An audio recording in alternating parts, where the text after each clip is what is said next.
Schools across the world are starting to think about how learning has changed over the past 12 months. The tools they have, the devices they've adopted, and the new ways of learning and teaching that has allowed us to think about education for the future. This session brings together three fantastic educators in a fireside chat to discuss their experience and their vision for future-proofing hybrid learning in your school. My name is Aaron Webb, and I'm the Product Marketing Manager for Education here at Jamf. I'm super excited to be bringing you a new format to our education webinars today as we bring educators to the forefront of the conversation. So let's get going with today's session. We'll be covering the following topics: how to design solutions that maximize student learning from anywhere, the importance of maintaining relationships with students and parents, how to provide ongoing training for staff that support hybrid learning, and finally, best practices, tools and tips for effective hybrid education. So I'm joined here today by three fantastic educators, Morgan, Matthew and Emily. Hello and welcome to this Jamf fireside chat on future-proof your school with hybrid learning. Today I'm joined by three fantastic educators, so I'm going to jump straight in so we can get on with the conversation. Firstly, I'd like to introduce Morgan. Morgan, thank you for joining us today. Please tell us a little bit about yourself and your background. I am a pre-K-12 instructional technology specialist for a large district in Texas, and I have been in this role for 4 years.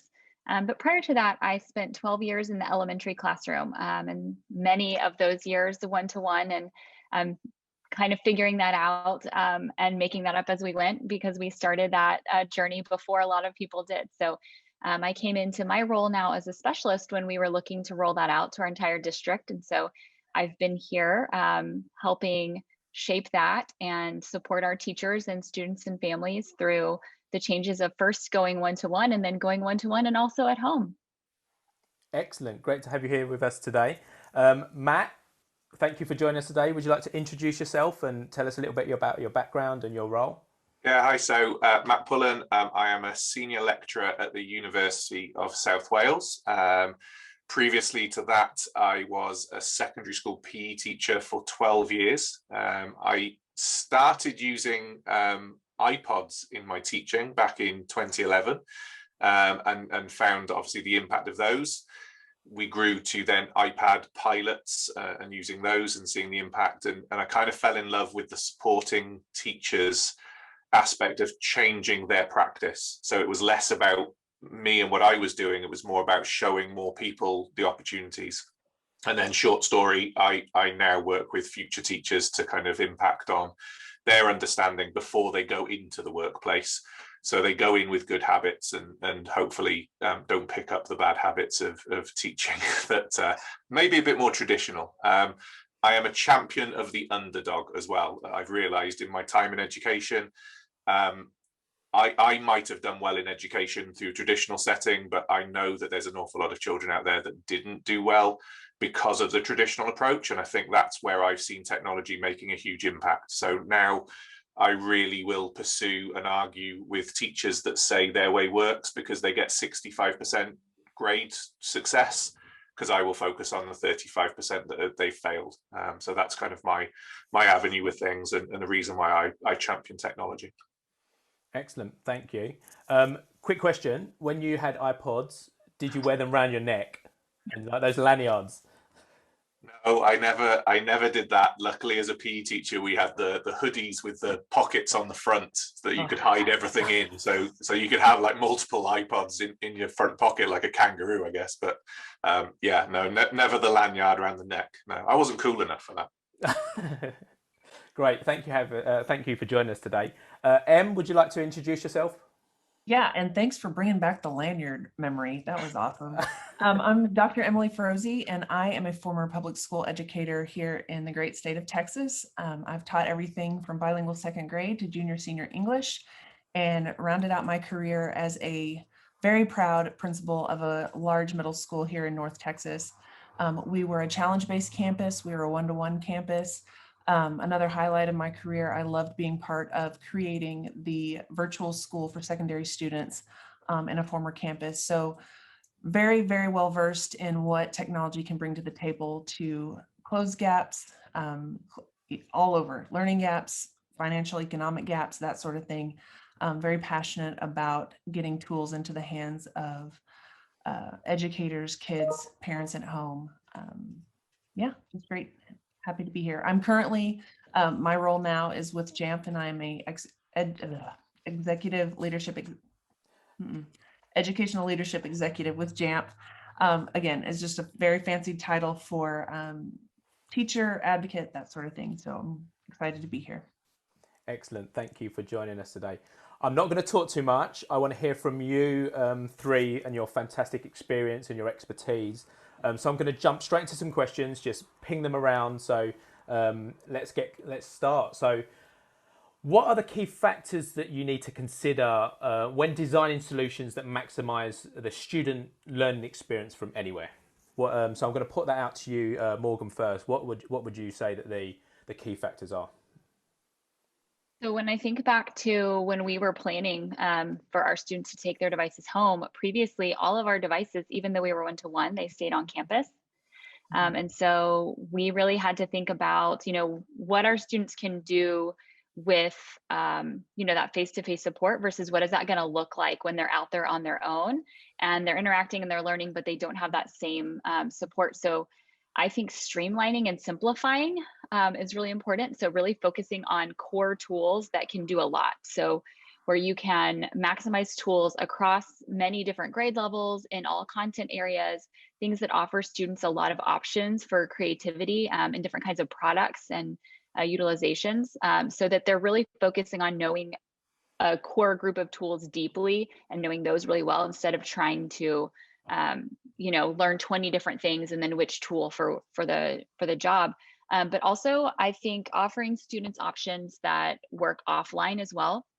So we have a lot of tools that we use that we love that rely on being connected, but we know that not all of our students have that connectivity all the time, or there may be several people in the home that are using it. And so we like to offer them options that they can use when they're offline, and then when they can connect again, then they're able to turn those things in or connect with their class in video chat or whatever they need to do, but they also have that functionality and creativity and opportunity when they're not connected as well. So simplifying and streamlining, and then being able to have a lot of functionality in any situation.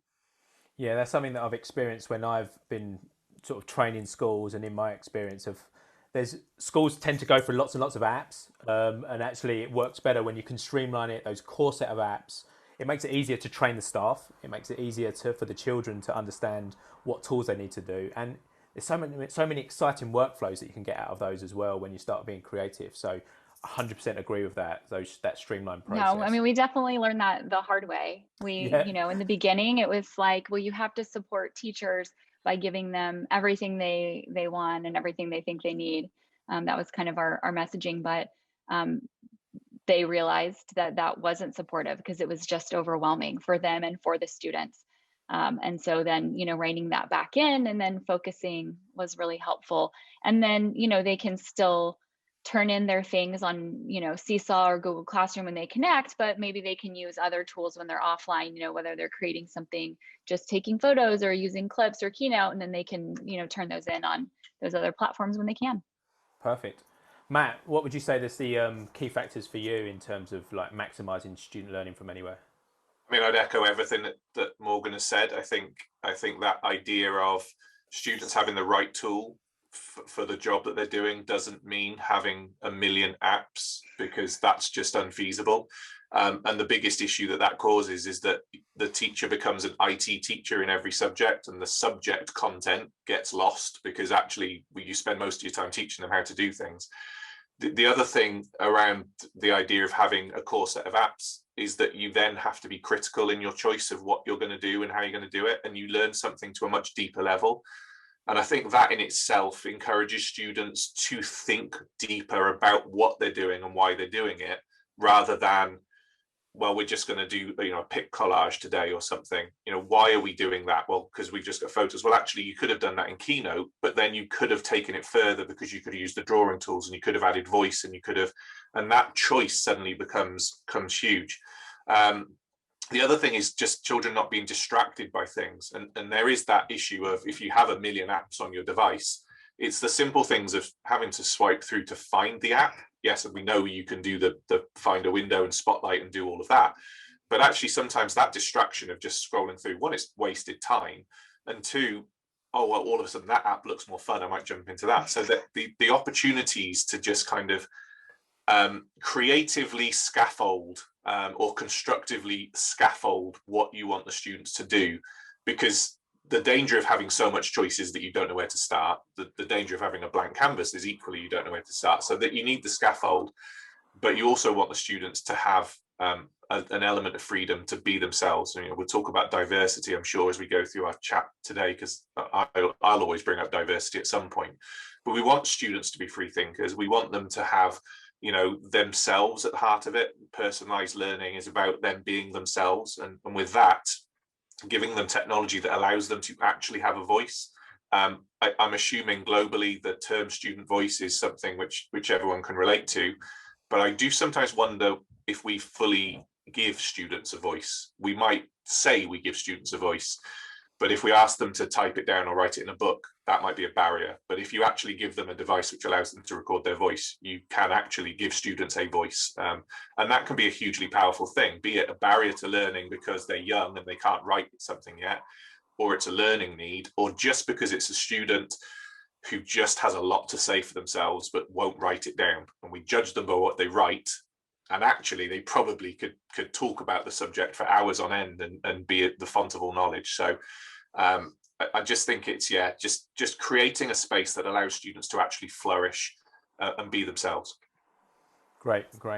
What would you like to add to that in terms of like key factors? And interesting that Matt said space, because we're talking about like a virtual space, but we also got the chance to adapt what our physical learning spaces look like as well. So I know you've got some background in this. Perhaps you want to bring some of those elements into this conversation. Yeah, definitely. I definitely feel like this experience has given us a refocus. And I love that both Morgan and Matt talked about the simplicity. And to me, it really launched the conversation around communication. Like administrators talking to teachers talking to students, like they had to figure out how to record the learning, see the learning. At the end of the day, we had to give grades, right? So we had to prove that kids were learning, and what are those, how does that tie back to, the spaces that they're in? Some were, at home for the first time, some were at a park or at McDonald's trying to connect to Wi-Fi. They were trying to find a space to learn, and what does learning look like in those spaces? So I think really the communication from the educators back to the parents that were now, supervising the spaces and that sort of thing was key, and keeping it simple, because parents did want to engage. They wanted to keep their kids engaged with the learning. That was a huge stressor. I know for in my home, having 3 kids now in my workspace needing to do their work was huge. And they came to questions, which app do we use? Where do we go? That sort of thing. And it was very, very helpful to have a small group of apps that they could launch, that they could do their work, and that I was able to be a part of that. And if I needed to communicate back, I love that you said seesaw. That was like my saving grace. That was a huge point for us, that we could communicate back and forth in that space. But again, yeah, like you said, Aaron, asking about the environment, thinking about the environment moving forward. What does that look like? Kids just learned at home for 18 months, and they learned, right? And I know my house doesn't look like a classroom. I know when I saw kids learning at the park and learning at the restaurants I mentioned, there was learning happening. And how do we leverage those experiences moving forward? Bringing that comfort, bringing that sense of freedom to learn anywhere, I think is key and is here to stay. So I'm excited about that. Excellent. Thank you very I think much. about that a lot, about kids that have been, reading and doing math and using things all around their house to explain themselves. And how do you bring those kids back in face to face and then put them back in a desk and a chair, and keep them in that one space? I don't think we can do that. So I really hope everyone is thinking about that. How Yeah. are we going to allow students the flexibility and freedom to interact with the environment around them beyond just their seat, because they've been doing that and they've been successful. And I think we also have to think about how difficult of a transition just that mindset is, because we all went through that too. I mean, I came back to my office in July and I was like, wow, really got used to the flexibility I had, and our students have been at home for much longer. Yeah.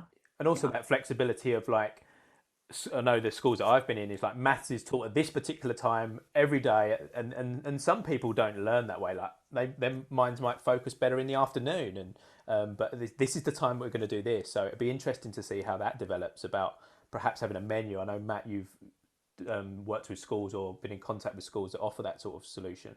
Yeah, I think, do you know what, I said before, like I champion the underdog, right? And the one thing for me, and a lot of the press has talked about this lost learning and children being at home, not in school, and what impact that's had.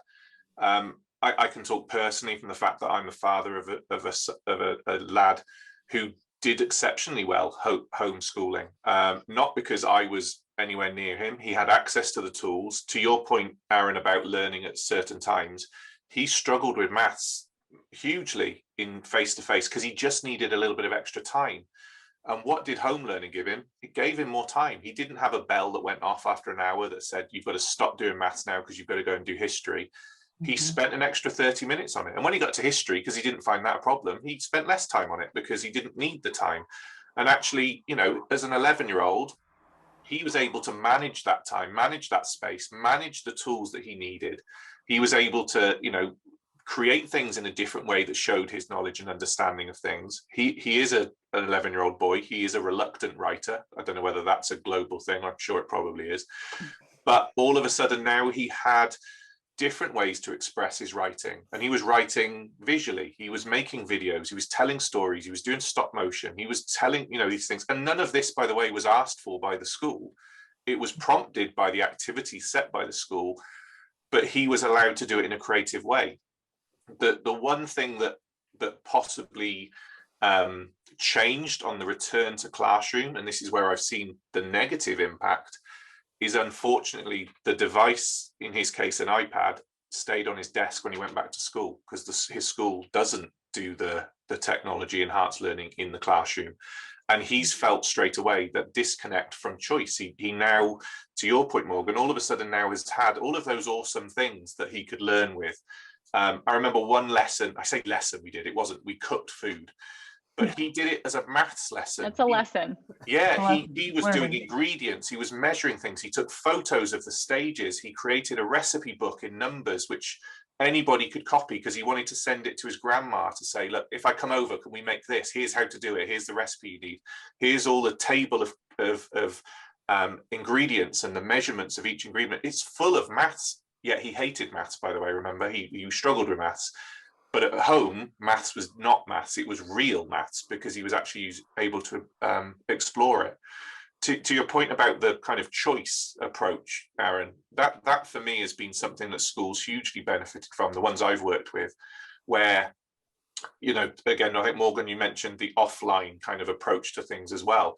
That choice element of here's some things that you can do, now go and do it. And children, funnily enough, even though they weren't in school, still did learning. They still chose to learn things without a teacher telling them to do it at the front of the class, watching over them with a bell. They did it because they wanted to learn. And I think, you know, maybe we forget that as educators, that we have a natural ability or natural desire to want to learn, no matter who we are. And maybe it's the structure and environment of a school that makes that not the place we want to learn.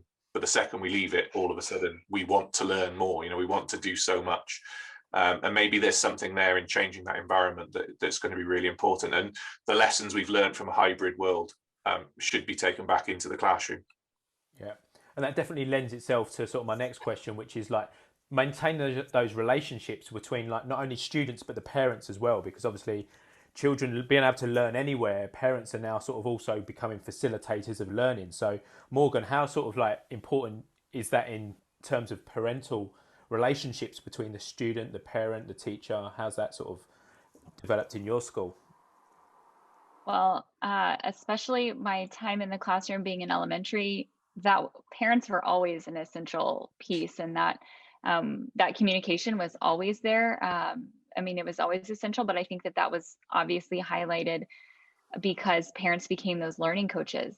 And so, the parents had to know a little bit about the tools, they became the IT support, the tutor, all of those roles that the teachers play. And so that relationship, if it wasn't there already, it was definitely made clear how essential it was. And talking a little bit about, the students learning and creating at home and relationships, I think that most virtual teachers will tell you that one of their biggest challenges was building those relationships with their students, and you don't realize how much you rely on that and that being face to face. But I think in some ways, because students were at home and we had to get creative, we were able to see aspects of their personality, or learn things about them that we wouldn't have learned in our classroom. So, when your students are cooking and sharing that back, and you're learning about their culture, and they're interacting with their families, and their whole family is involved in their learning, you're really building that whole relationship and that teamwork that wouldn't have necessarily happened another way. And since you've mentioned math, Matt, I will also speak about math, because when I taught fifth grade, I taught only math. And I had these students that were 10 and 11 that I had as 6-year-olds, and as 6-year-olds, they loved everything that we did. And then they got to me and they were 10 and 11, and they're telling me, I don't like math. I'm not good at it. I don't want to do it. This is my least favorite class. I'm going to come here because I already know you and I like you, but I don't like what we're going to do. And so that was a real challenge for me to change their minds again. And usually when people say they don't like math, it's because they haven't done it in a fun way or in a way that's relevant and connected to their lives. So, technology and then being able to interact with media and the real world around them at home gives you that opportunity to make it super relevant and personal, and fun and creative, and not just something that you're doing, where you're just doing, the algorithm on paper. You're actually, you're in it and you're doing math in real life that's super connected. Yeah, and it makes the students be then able to apply it in different settings as well, rather than just learning it because it needs to be learned for this particular aspect. You're giving it real Yeah, world the age old context. question of why do I need to know this? Yeah, Because you're going to go cook with your family. And so these fractions and the multiplication and the division and all of these things, and, thinking about the cost and the decimals, and then everything is brought into that. yeah, fantastic. How would you say that, like, as a parent, how has the hybrid learning sort of affected you, or what changes have you seen in your children as that sort of? Well, I'm going to leave the math world and I'm going to go to the science world, because about 3 weeks into, the shutdown, I look out my window and my son is building a life raft because he's learning about buoyancy. That was the state standards and that was the lessons of the week. And I look out and my kid is soaking wet, and I'm like, what is he doing? And he's like, Mom, I got to figure out how much weight this can hold before it sinks, because and he explained the whole differential and all this sort of stuff. And I paused, because I was like, I remember this unit. I remember these standards. And it used to be done sitting in a chair with a pencil and paper and maybe some map colors. And my kid is living buoyancy right now. Like, he is living it. He's teaching me something. I thought he was just a soaking wet mess, but it made me reflect on, you can learn differently than just in that sterile desk and chair, pencil, paper type of experience. And that was the first time I felt like I was drawn into the experience. As a principal, as a teacher, blood, sweat, and tears went into, please be involved. Please come to the teacher meetings. Please come to open house. Please come, sign the paper. Your kid got an A+, sign the paper so I know you've seen it. Celebrate your kid. And this was the first time I was living and breathing and engaged with what my kid was doing. And I know that was not the experience for all. I know it wasn't, but I do know that all parents want to be a part of their kids' education. They want to be included, whether they're at work or at home or at, wherever they are, whatever their circumstances are. Parents want to be involved. And I think leveraging the tools that we have at our fingertips whether it's an iOS device or an Android device or whatever it is, keeping those parents involved and engaged is just pivotal, because it did something for me as an adult, and I'm an educator. Like I know learning has to happen, but at that moment when I was watching my kid try to float, I was part of it. And I think if parents can have that experience, I think you're going to get more of that buy-in moving forward. So sorry, I had to leave the math section, but I go to science, and it is universal. My 11-year-old son doesn't like to write either. So That's fantastic. Matt, did you want to add any more to sort of like that, the parent piece and the student? I know you've touched on it with your son, but Yeah, so I suppose I'll continue on from Em's point about being a parent. And one of the biggest issues that we faced with anything growing up, and it wasn't just in the hybrid, it was before this as well. And I hate to go back to the maths thing, but it was very relevant. Is the arguments I would have with my son is, we don't do it that way anymore, Dad. It's all changed from when you were young, right? It's like, oh yeah, one, don't make me feel old, and two, like, maths is maths. If the answer's the answer, it doesn't matter how you get there. But that was an age-old issue, and now, because I'm an educator, I can go around that. I can work out a way. But I just worry that there was a lot of parents out there that didn't know how to deal with that. Well, I want to help my child, but I don't have the knowledge of what they do in school to help the child. And I think what we've learned from hybrid is that stuff being placed for home schooling should carry on, because parents probably want to help their children at home anyway. And Aaron, you talked, I can't remember if we've talked on this, but we've definitely talked before about the kind of the technology staying in school and the children going home. Whereas actually, if the technology goes home with the child, the school goes home with the child, and all of that great learning experiences and those videos, those pictures, everything that you've collated as a child through your day, and the stuff that teachers have made to help you understand something, and the multimedia tools, all of a sudden are useful for the parents to say, to your point, Em, I want to be involved in what you're doing. Show me what you're doing. Don't just tell me what you think you did, because you're trying to remember it. And bear in mind that most children have eaten since they learned something, so therefore they can't remember anything. But usually the conversation was, what did you do today? And you'll get this, can't really remember. Oh, we did a bit of X, Y, or Z. Or what I've started to see now is children going home and showing mum, dad, or Seesaw, like you mentioned, or Showbie, or any of those things. Mum and dad can see it for themselves. And then the conversation changes to, I saw you do this. Tell me about it. What did you learn? Not, what did you do today? Because that's such a boring question. Like, what did you do? Whatever. But, oh, I saw you doing this experiment in science. Tell me about it. Let's do it ourselves. All of a sudden it becomes a much more holistic thing.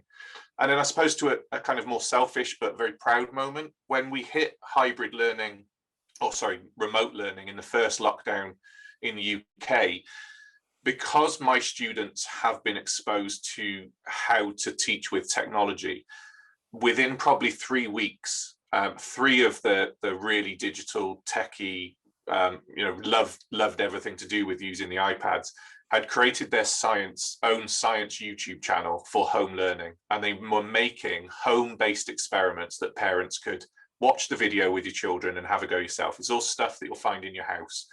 And I just thought they were training teachers. It wasn't an assignment. They weren't going to get marked on it. They probably had lots of other things to do themselves anyway as part of their course. One of them was a parent herself, so therefore had to deal with her own children and all of that. But yet they focused on, how can technology bridge that gap between student, school, and parent and child at home. And that was just such a great moment for me to think that the students that we're creating in university now are aware of the benefit of sending stuff home to mum, dad, so that school doesn't stop at 3:30 or whenever the end of the school day is in different schools. Yeah, I think that's a great point. And also as well, it's that fear for parents that a tool is coming home, a device is coming home, and they don't really understand what is being done on that device as well. So not only is it the communication piece between the schools and the parents working towards shared goals, but also with things like Jamf Teacher and Jamf Parent, the ability to actually give simple management tools to parents to say, look, this is able to, like, you can lock your child into these multiple apps, so you don't have to worry about that online safety piece of they're going to be on social media when they should be doing other things, because it's a distraction. It's a distraction for us adults. Like, you see something pop up in Slack or Twitter and suddenly your mind's somewhere else. So for a child who's sort of like not in their natural learning environment that they've been in all of their life and now at home with a tool, sometimes it's that those simple tools that schools can offer to parents, not only to help with the technology, but also the ability to help them focus their learning as well. And that's huge, right? Because parents will always think back to their time in education as to what it worked for me, so therefore it should work for you. And we can get in those mindsets, right? Of, well, I learned that way and I've done okay for myself, so why does it need to change? And then when you add technology into that, let's face it, most parents buy technology for their children for Christmas, birthdays, those sorts of things. They're fun, they're toys, right? And maybe some of them have had iPods or iPads and those sorts of things. And then they download the games onto them, and that becomes a distraction. Or mum and dad play the games themselves. Let's not blame it all on children. Like, parents play games on iPads as well. So therefore, you then kind of have that idea in your head that, well, I know how easily distracted I might be because I'll quickly play Angry Birds or whatever it might be. So is that what my child's going to do? So there is that fear factor when it comes back into the house. And educating parents to know that you can lock the device and it can be a different device at different times of the day. Like, how liberating is that for a parent to know that I'm more than happy for my child to play games, but maybe after the schoolwork has been done. So therefore, to know that they can kind of lock it between 4 and 5 because that's homework time and it's locked to homework apps, educational benefit. And then after that, it can be unlocked for social media so that they can contact their friends.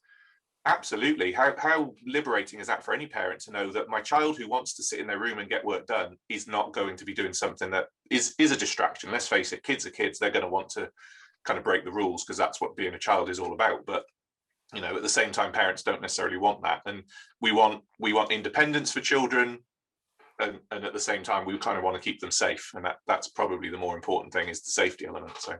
Yeah, I agree, and that kind of leads me on to like my next question. I want to rattle through this, coming up for some closing time, but like teachers and parents don't know about some of these tools and what's available to them, and I suppose it's the fact that we need to provide ongoing training for staff, ongoing professional development. This doesn't just end with like, we've done a session, there you go, you're off on your own. So what sort of things have you done in the past, like, to sort of help with that ongoing professional development? We've talked about core apps and having it quite simple. It makes that process a lot easier. But Morgan, what sort of things have you done in the past to sort of help with that process for staff? Well, I think one thing that we have kind of adapted and changed is, well, really more we were forced to do what we always knew we should be doing, or what's best, which is just provide things in a variety of formats, and just in a variety of platforms as well. So, if people want to hop on our team YouTube channel and get little chunks and how-tos, and then they want to explore on their own, we provide that opportunity for them. But if they want to be more guided, we have self-paced coursework for them. But then some people want to do that with you live, and they really want that support of being able to ask you questions. And so, we offer things, in a way that meets teachers' schedules and meets their learning preferences. We want to model what we want them to do for our students. And then also just meeting them where they are, because, we're in a district with 40,000 students. So we have thousands of teachers who are also in different places. And so being able to differentiate what their entry point is, and how they get that, and then also the time. I have a 3-year-old and a 5-year-old, and so I know what that evening time looks like. And so being able to offer teachers learning opportunities when it can be convenient for them, and when it's what they need, and when it's super relevant and timely. I think that we've really been forced into that because we don't have the luxury of any extra time, or, we can't pull teachers and have them face to face and just hope that it met their needs. We have to make sure that we're giving them everything that they need in the time that they need it, and that it hits them at different levels. Yeah, I think that's why the Apple Teacher Learning Program has been so great, and the fact it's on demand, it's quite simple, it meets them where they're at in terms of right out the box, this is what the iPad can do, and takes them through the different apps. And I know lots of schools have leveraged that. Matt, what sort of things have you brought to the professional learning? I think I've got to echo everything that Morgan said. I think it's that opportunity that maybe professional learning didn't do previously as well as it has done now, and that is we talk as educators about differentiation for our students, and then professional learning is one size fits all, right? You all turn up at this day of this part of the term because that's what's in the calendar, so we're all going to sit in the hall or wherever it might be, and someone's going to stand at the front for an hour and talk to you about how to do X, Y, or Z, and you're all going to apply it, and that's going to be brilliant, right? We don't need to ever revisit it. And I think, you know, learning from being in bad sessions has probably helped me think about how we structure this. So, you know, do I want that expert group to be sat really close to that person who wants to throw the iPad out the window because they just are so scared of everything and comes with all the baggage of, you know, I hate this device, I don't want to do it, or they always start with an excuse, and you know it's because they're just a bit fearful. Do you want them to be sat next to someone who's like, look what I can do, look what I can do, because it's so off-putting? So, you know, similar sorts of things. I spent last year making videos for my students that they could watch in their own time. We would have face-to-face sessions that were bookable sessions, so they could just drop in and ask questions. We'd have more structured formal sessions, which had a real focus that, again, they could jump in and spend time with. With staff, it was just being there when they needed it. So yes, I could show them endless times how to set up a Zoom call for their lectures. But until they needed that input, that was always a challenge. So I've just kind of had an open door policy, or well, bizarrely not open door because no one's allowed in, but kind of an open door to the extent of, please just get in touch if I can help you with anything. And that was always my philosophy when I was in the building, was students could just come and, you know, ask me a question, grab me whilst I'm having some food. I'm more than happy to talk about technology because I love it, right? So if you've got a question because you're really desperate to find something out, please do. And again, I still get ex-students now that are like 3 years into their teaching career saying, oh, Matt, I don't suppose you could help me, but I've got this lesson next week on science and I really want to do something creative and exciting. Can you help? And hopefully I've kind of built that. I'm here to help people. I just want people to be able to know what I know about how much fun this can be and how that really engages your learners in the classroom. So yeah, it's been a whirlwind of a year and so much learning about how to do things better.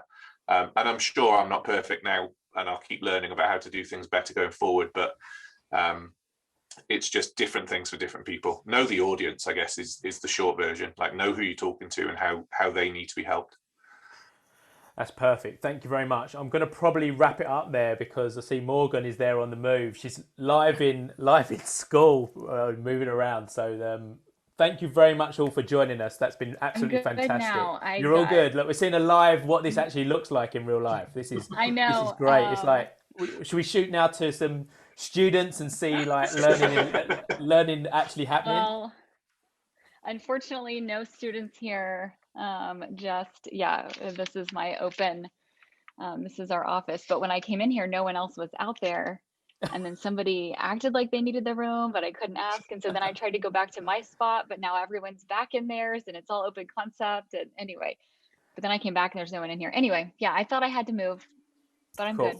That proves that you can fireside anywhere. Like exactly, like everybody's remote. I mean, yeah, I have had meetings in my car, in the parking lot of a school. I mean, everywhere. You know, you go to one and you can't make the next, so then you just sit there in the parking lot and do it. I meet everywhere.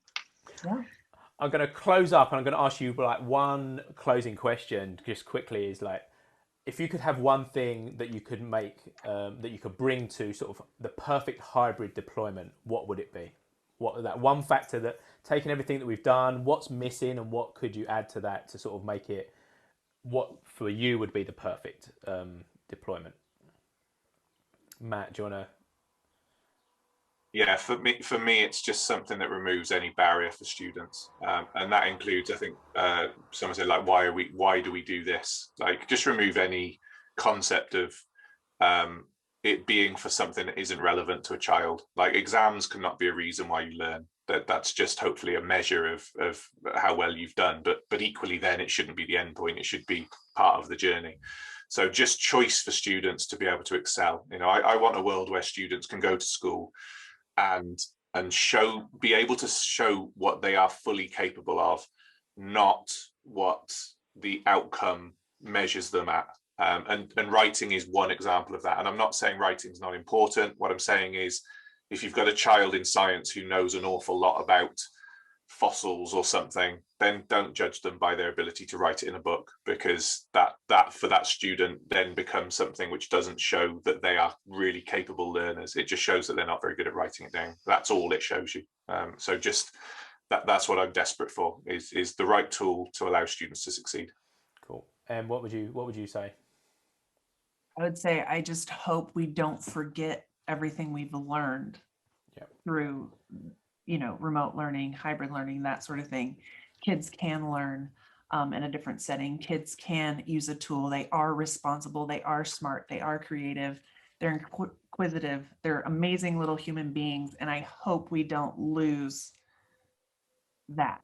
Yeah. That, passion for learning that is just, they got back in that environment, and it can definitely come over into the physical space of the schoolhouse. I just hope we don't forget what we learned yesterday to grow tomorrow. I think before I pose this question to you, Morgan, like on what you said about the iPad coming home and the learning coming home with the iPad, and then briefly talking about how that we had to adapt to things that were offline and things that were online. Like for me, I think that having a device that's connected and like that eSIM sort of piece where the device is always connected. The child, if they need to learn when they're at home, like that would be fantastic. So, Morgan, what would be your piece, and would there be anything like that you would like to bring to your sort of hybrid learning environment? Absolutely, because I think that people had this sense when this was first kind of, is this going to happen? And then, as things evolved and okay, we're going to send devices home, people had this sense of, well, we're already one-to-one and we've had these devices for 3 years. This is no problem. And I mean, outwardly, we knew here, well, that's the first step, but then the connectivity and, short term, kids coming up to the school parking lot to connect if they need to and getting out hotspots, that's fine, but that's not a long-term solution. So definitely giving kids that, the actual device is not necessarily access. There's two parts to that. So making sure that everyone has that opportunity to be connected when they need to be is super important. And obviously the student, what we want for our students in that ideal hybrid situation, that comes first. But I do have to think about our teachers too, because I really would want to see our teachers set up for success. We asked them to do some really difficult things this year. I think in our hybrid, hybrid meant that they were teaching those virtual and face-to-face at the same time in the same class. And I think that is really difficult because the lesson design for those looks so different, and how you plan for collaboration of students who may be asynchronous or, are virtual versus how you plan for kids to use their devices to support what you're doing face-to-face. Those are two different animals, I think, and two entirely different endeavors. And so I would love to see teachers set up for success in that they really are doing one of those things at a time and not both, because it's really hard to hold on to what we know about best practices and strong pedagogy when you're doing two jobs at the same time. That's fantastic. Aaron, can I add one last thing? Go ahead. It's something I just want to say from learning this year is, don't put a ceiling on what children can do because of our own perceptions of what we can't do as adults, because children will always surprise you. And I've been in too many conversations where teachers have said, oh, I don't think my students can do that. And you think, well, the only way to find out is let them try, because I think students will definitely surprise you. And I think one thing that we've all seen this year is when you give them a chance, they will absolutely take those chances. So excellent. Thank you very much for joining me. That's been fantastic. Great conversation, and we could go on for ages. I think we need to do a part 2. So thank you very much for joining me. This is so fun. I know. In a totally nerdy way. I love doing this. Perhaps this is a series. Perhaps this is going to be a series. So thank you very much for joining me. So thank you very much. Awesome. Thank you. Thank you. Thank you for listening, and you'll receive a recording via email when it's ready. If you still have questions once this session is finished, please reach out to us directly at info@jamf.com so we can answer your questions.